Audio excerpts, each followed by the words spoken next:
Ketika dikritik saat memaksa tunarungu berbicara, Menteri Sosial Tri Risma hari ini memberikan penjelasan kepada seorang perwakilan dari Gerakan untuk Kesejahteraan Tunarungu Indonesia bernama Stefanus.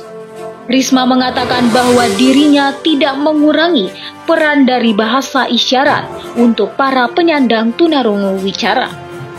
Ia juga mengatakan hal tersebut dilakukannya lantaran ia ingin agar tunarungu dapat memaksimalkan pemberian Tuhan. Risma melanjutkan ia tidak melarang untuk menggunakan bahasa isyarat, tetapi jika bisa berbicara maka itu akan lebih baik. Risma belajar dari hal tersebut dari Angki Yudhistia yang merupakan penyandang disabilitas tunarungu dan saat ini menjadi staf khusus Presiden Jokowi.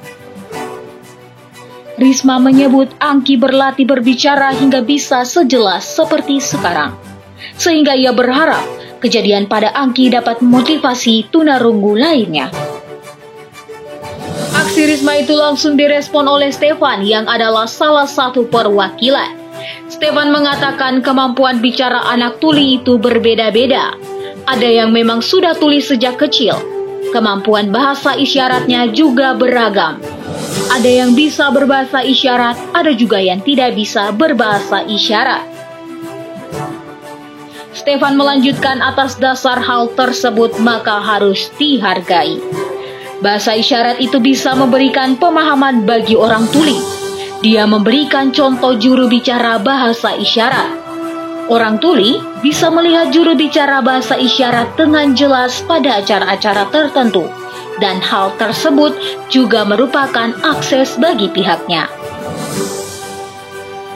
Setelah penjelasan Stefan, Risma mengangguk setuju, tetapi balik lagi dia mengatakan setidaknya harus dicoba terlebih dahulu.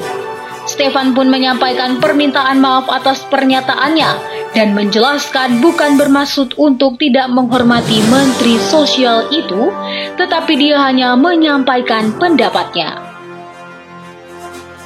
Sebelumnya, Risma memaksa penyandang tunarungu untuk berbicara di depan publik dalam peringatan Hari Disabilitas Internasional 2021.